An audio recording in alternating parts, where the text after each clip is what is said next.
Pantau Timnas Indonesia U20. Clifford diskusi dengan Indra Syafri. 4 pemain naturalisasi andalan Sinteyong yang berpotensi dicoret Patrick Kluivert. Welber Jardim menjadi kapten di Sao Paulo. Jordi Tutuarima masih setia tunggu panggilan Timnas Indonesia setelah 7 tahun. Indra Syafri benarkan Timnas Indonesia U20 akan lawan Yordania, Suriah, dan India di Sidoarjo. Bung Toel sebut Sinteyong lebih layak jualan. Halo football lovers, salam sehat sejahtera. Jangan lupa untuk subscribe channel kami ya, dan juga nyalakan notifikasinya agar dapat berita terbaru seputar Timnas Indonesia. Terima kasih.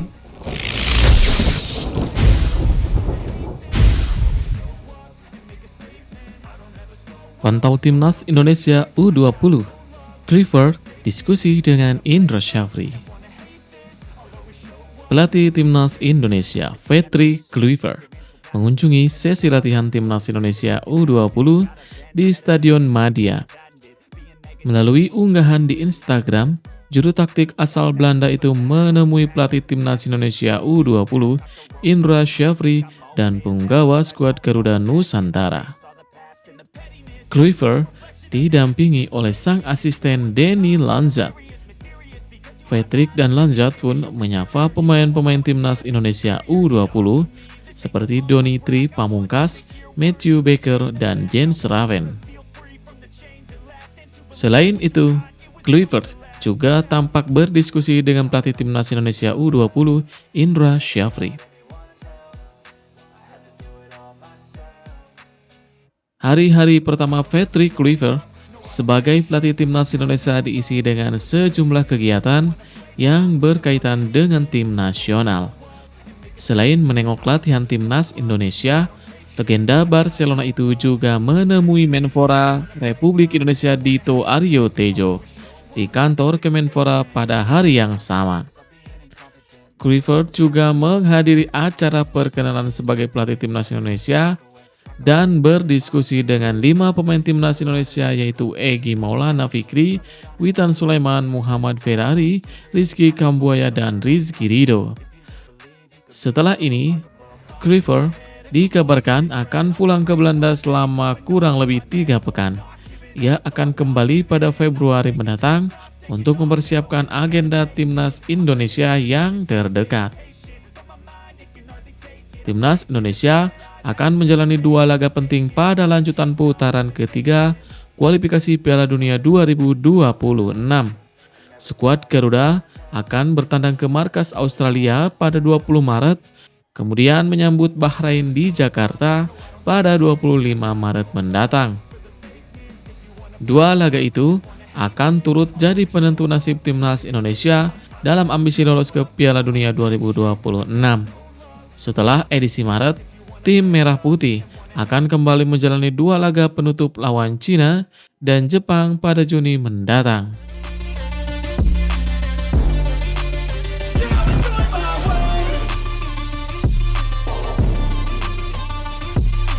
Empat pemain naturalisasi andalan Sinteyong yang berpotensi dicoret Patrick Kluivert di Timnas Indonesia. Ya, ada sebanyak 4 pemain naturalisasi andalan Sinteyong yang berpotensi dicoret. Saat perkenalan dirinya sebagai pelatih Timnas Indonesia, Patrick Kluivert menyampaikan pesan penting. Ia mengultimatum pemain Timnas Indonesia agar tidak salah memilih klub. Sebab jika salah pilih klub, si pemain berpotensi menjadi pemain cadangan. Andai kondisi ini terjadi, si pemain berpotensi takkan dipanggil lagi ke Timnas Indonesia. Patrick seperti ingin menghapus jejak Sinteyong yang rutin memanggil beberapa pemain ke Timnas Indonesia meski jarang mendapatkan menit bermain di level klub. Hati-hati dalam memilih klub dan utamakan menit bermain. Jika Anda tidak punya menit bermain di tim, berarti Anda tidak punya match fitness, kata Patrick Kluivert. Masalah kesulitan mendapatkan menit tampil di klub juga dialami sejumlah pemain keturunan. Siapa saja? Berikut 4 pemain naturalisasi andalan Sinteyong yang berpotensi dicoret Patrick Kluivert di timnas Indonesia.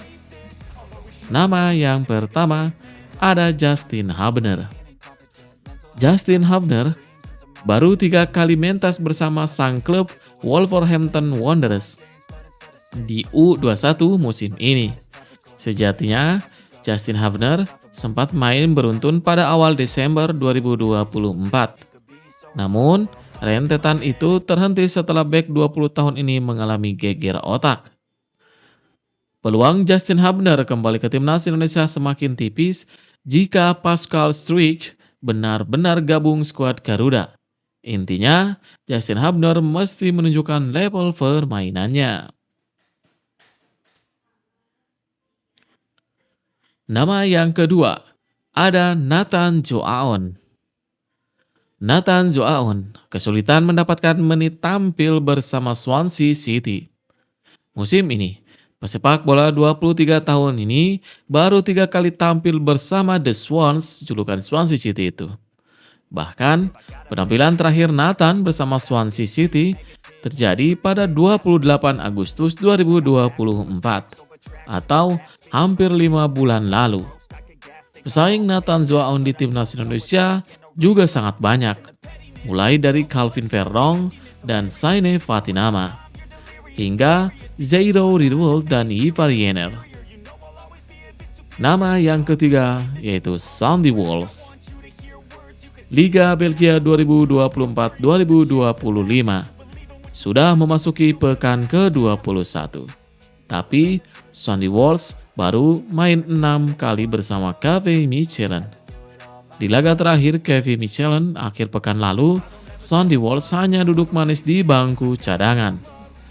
Jika tak menaikkan level permainannya, sulit bagi Sandy Walsh kembali ke timnas Indonesia. Selain ada Kevin Dix yang dapat diandalkan di posisi wingback atau fullback, Tristan Geuser juga bisa menggeser Sandy Walsh andai dirinya benar dinaturalisasi. Dan nama yang terakhir yaitu ada Rafael Struijk. Ya, secara menit tampil, Rafael Struijk mungkin tidak bermasalah. Ia main 9 kali dari 13 laga yang dipentaskan Brisbane Roar di Liga Australia 2024-2025. Namun, Rafael Struijk tidak menunjukkan kehebatannya dalam mencetak gol layaknya penyerang pada umumnya. Dari 20 laga mentas di level profesional bersama ADO Den Haag dan Brisbane Roar, Rafael Struijk hanya mencetak 1 gol. Jumlah gol yang sama juga dibuat Rafael Struijk bersama timnas Indonesia. Bahkan di Piala AFF 2024, Rafael Struijk gagal mencetak gol. Karena itu, jangan heran jika tenaga Rafael Struijk tak diandalkan Patrick Kluivert. Terlebih semasa aktif sebagai pemain, Patrick Kluivert dikenal sebagai penyerang tajam sehingga tahu mana bomber yang mengerikan atau tidak.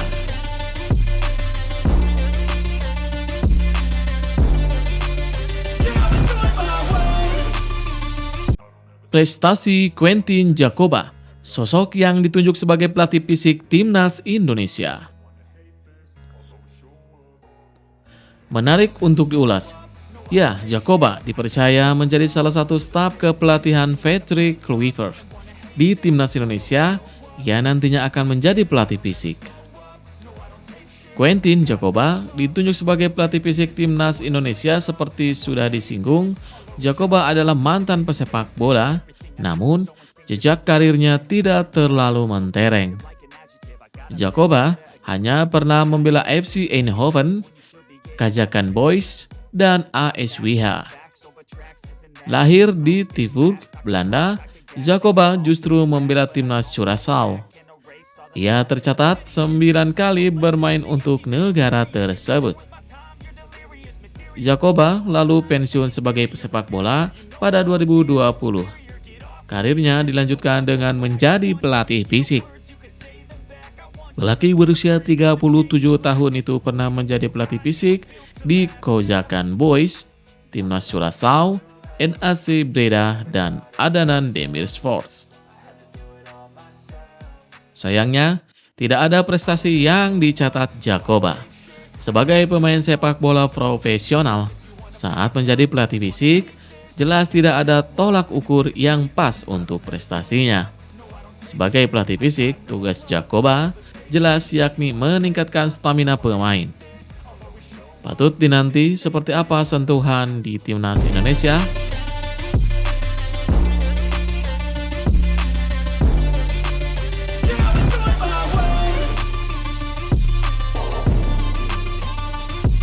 Welber Jardim menjadi kapten di Sao Paulo. Usai tampil gemilang bersama timnas Indonesia U20.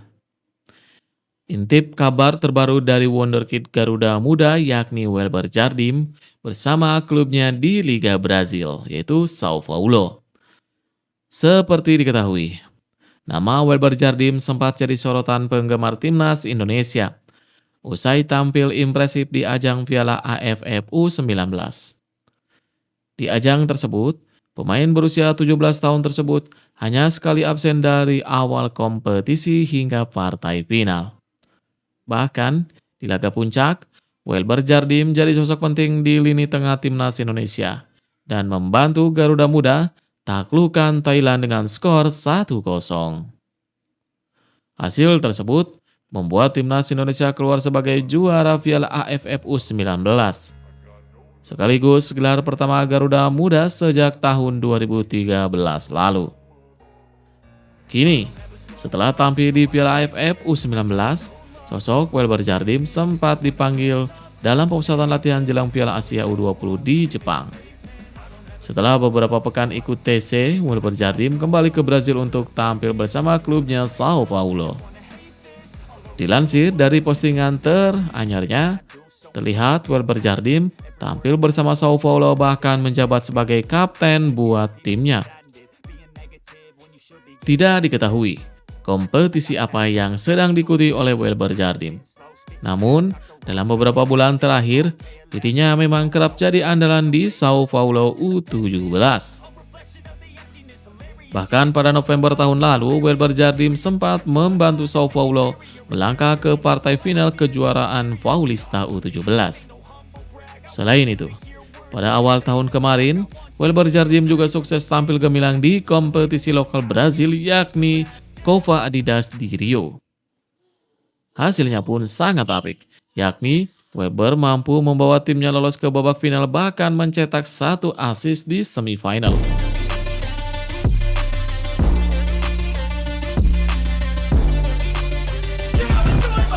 Jordi Tutuarima masih setia tunggu panggilan timnas Indonesia setelah 7 tahun. Bek kiri anyar Persis Solo, Jordi Tutuarima, berbicara soal keinginannya membela timnas Indonesia setelah 7 tahun menunggu.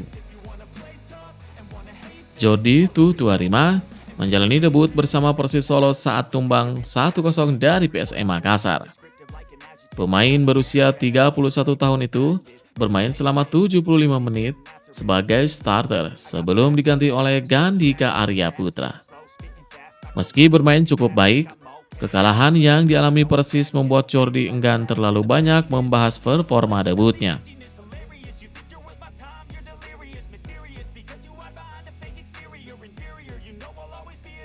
Sebelum menjadi pemain asing Persis Solo, Jordi Tutuarima bisa dibilang adalah salah satu pemain keturunan pertama yang menyatakan minat membela timnas Indonesia.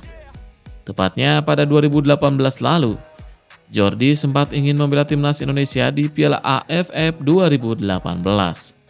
Namun harapan itu pupus karena PSSI tak kunjung menghubunginya.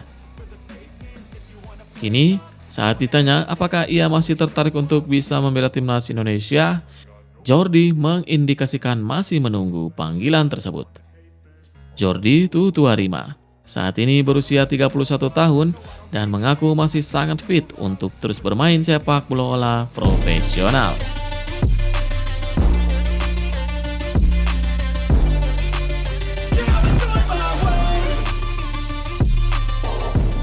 Indra Syafri benarkan timnas Indonesia U20 akan lawan Yordania, Suriah, dan India di Sidoarjo.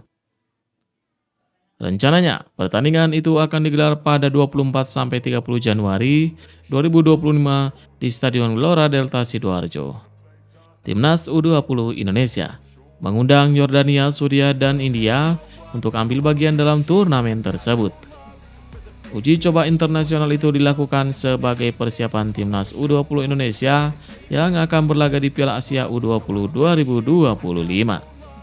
Piala Asia U20 2025 akan digelar di Cina pada 12 Februari sampai 1 Maret 2025. Turnamen ini juga bisa dimaksimalkan dengan baik oleh Suriah dan Yordania yang juga akan tampil di Piala Asia U20. Suriah tergabung ke dalam grup D bersama Jepang, Korea Selatan, dan Thailand. Sedangkan Yordania berada di grup B melawan Irak, Arab Saudi, dan Korea Utara. Hanya India saja yang tidak lolos ke Piala Asia U20 2025. Indra Syafri berharap uji coba ini bisa dimaksimalkan dengan baik oleh anak asuhnya. Dalam TC Timnas U20 Indonesia, Indra Syafri memanggil pemain-pemain langganan seperti Doni Tri Pamungkas, Chance Raven, Arlian Shah, Kadek Ariel, dan Matthew Baker. Indra Syafri juga membawa kakak kandung Matthew Baker, yakni Timothy Baker. Diyakini, uji coba internasional itu menjadi seleksi akhir bagi Indra Syafri untuk mengumumkan 23 pemain yang dibawanya ke Cina. Untuk jadwal pertandingannya, Timnas U20 Indonesia akan menghadapi Yordania terlebih dahulu pada 24 Januari 2025. Laga kedua, Timnas Indonesia akan bertemu Suriah pada 27 Januari 2025. Dan pertandingan terakhir, Timnas Indonesia menjamu India pada 30 Januari 2025.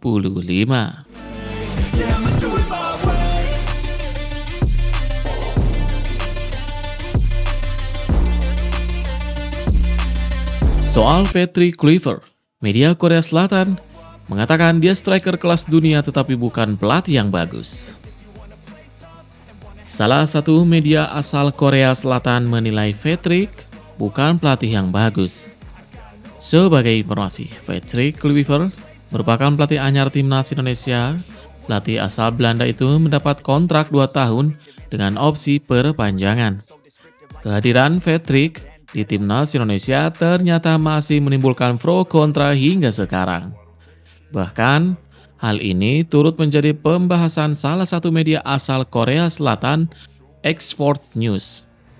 Export News lalu memberikan penilaian terhadap rekam jejak Patrick Kluivert. Menurutnya, Patrick Kluivert memiliki prestasi luar biasa tetapi ketika menjadi pemain.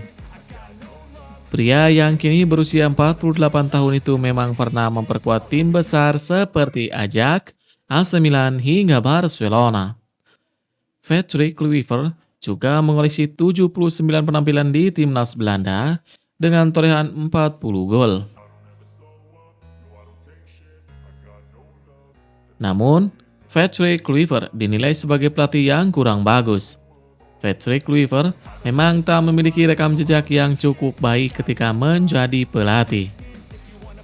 Media tersebut mengatakan ini adalah keputusan yang mengejutkan. Pasalnya, Indonesia baru-baru ini memecat Shin Tae-yong yang selama ini tampil baik dan menunjuk pelatih pemula yang belum memiliki pengalaman memadai sebagai pelatih. Memang benar, Kluivert merupakan seorang striker yang pernah bermain untuk klub-klub ternama di dunia seperti Ajax, FC Barcelona, dan AC Milan, dan telah membawa kejayaan bagi sepak bola Belanda. Namun, dia tidak memiliki karir yang menonjol sebagai pelatih.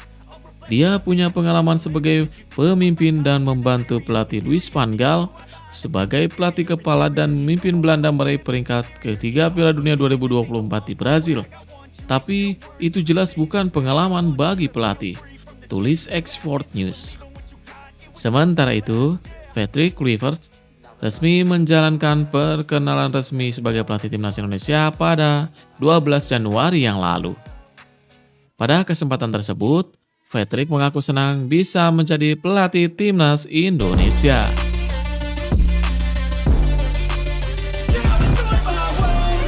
Bung Toel sebut Sinteyong lebih layak jualan. Pengamat sepak bola Indonesia Tommy Welly kembali memberikan kritikan tajam kepada Sinteyong. Bung Toel, sapaan akrabnya itu, menilai Sinteyong lebih layak berjualan. Tanggapan ini datang dari Bung Toel yang mengupload Instagram story tentang Sinteyong. Saat itu, Sinteyong sedang menjadi bintang iklan salah satu produk. Selama menukangi timnas Indonesia, Sinteyong sering menjadi bintang iklan produk. Menurut Bung Toel ini lucu, sebab pelatih harus fokus bersama timnas Indonesia. Bung Toel memang sering memberikan kritikan tajam kepada pelatih asal Korea Selatan itu akhir-akhir ini. Pria asal Jakarta itu menilai Sinteyong sudah gagal menjadi pelatih timnas Indonesia. Sinteyong tidak mempersembahkan gelar juara kepada tim Merah Putih dalam 5 tahun terakhir. Meski tanpa gelar, Sinteyong banyak memberikan kejutan untuk timnas Indonesia.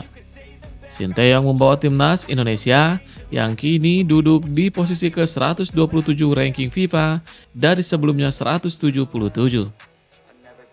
Pelatih berusia 54 tahun itu juga membawa timnas Indonesia lolos ke putaran ketiga kualifikasi Piala Dunia 2026 zona Asia. Masih banyak lagi prestasi yang ditorehkan Sinteyong. Catatan emas Sinteyong itu dipandang sebelah mata oleh Bung Toel. Sinteyong tidak pernah meladeni komentar pedas Bung Toel. Hingga akhirnya Sinteyong harus dipecat oleh PSSI pada 6 Januari lalu. PSSI mendatangkan Patrick Kluivert untuk menggantikan Sinteyong. Sinteyong tidak merespon pernyataan Bung Toel. Namun demikian, penerjemah Sinteyong di timnas Indonesia, Jeong Seok-seo, kesal dengan sikap Bung Toel. JJ, sapaan akrab, marah besar kepada Bung Toel. Ia heran mengapa Bung Toel masih memberikan kritikan kepada Sinteyong, padahal sudah tidak lagi menjadi pelatih timnas Indonesia. JJ mengatakan, "Saya tidak balas Anda, Bung Toel, bukan karena saya tidak punya mulut atau di posisi tidak benar. Tolong jaga etika sama beliau, Sinteyong, setidaknya. Di mata Anda, dia tidak baik. Dia juga sudah tidak di sini, tapi apa masih belum puas?" kata JJ.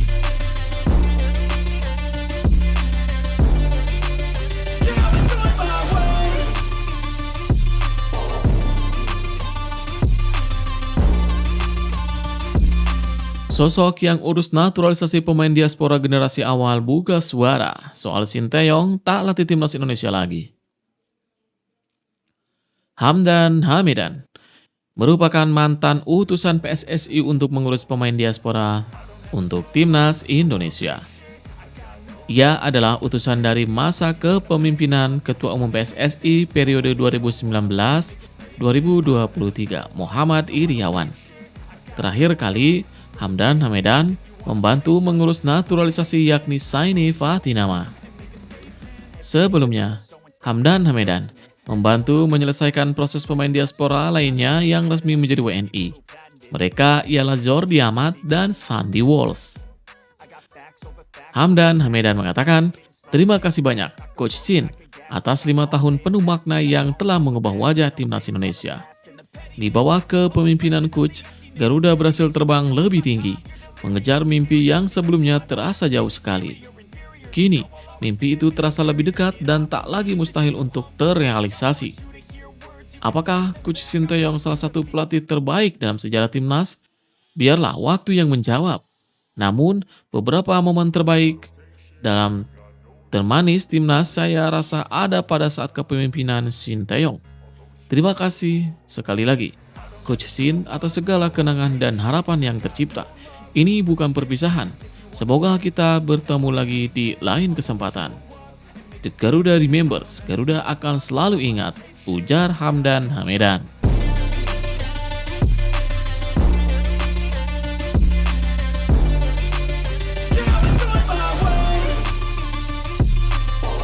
Jawaban berkelas Jay Idjes usai disebut-sebut media Italia sebagai pemimpin lini belakang Venezia FC saat ini.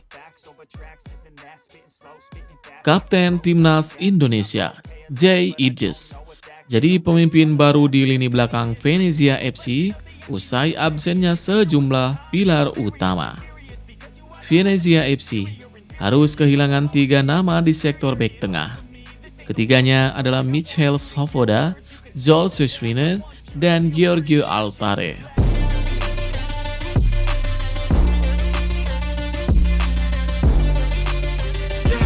Michel Svoboda dipastikan harus absen sampai akhir musim karena cedera ACL. Sementara Giorgio Altare baru saja mengalami cedera usai menghadapi Inter Milan pada minggu lalu.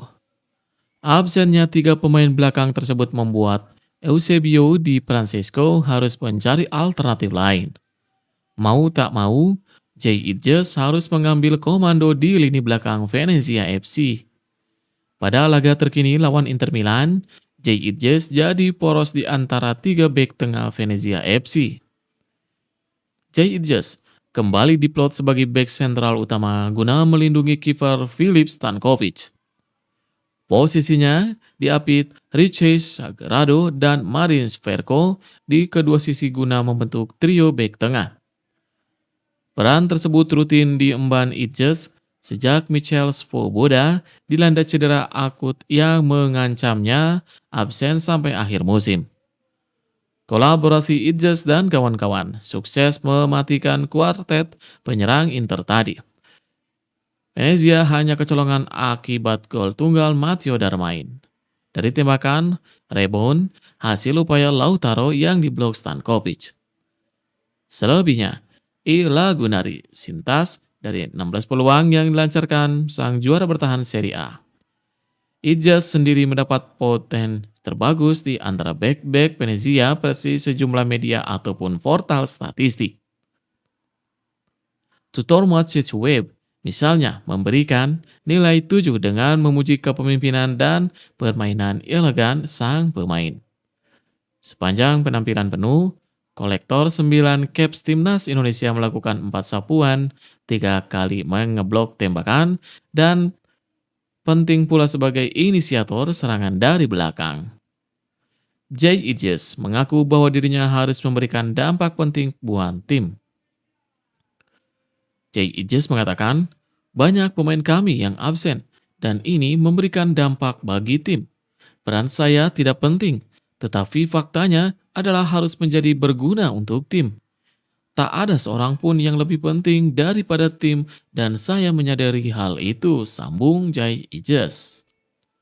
Disebut-sebut pantas sebagai pemimpin di lini belakang peninggal Michel Svoboda, jebolan Akademi VSV Eindhoven tersebut menjawab dengan bersahaja. Kami memiliki banyak pemimpin di tim. Svoboda salah satu dari mereka, ujar Bang Jai. Kami punya kombinasi yang bagus antara pemain muda dan pemain lebih berpengalaman seperti Pohjan Valo dan Jampano. Bukan cuma saya yang memiliki pengalaman lebih banyak dan hal terpenting adalah grup yang kami punya, ujarnya.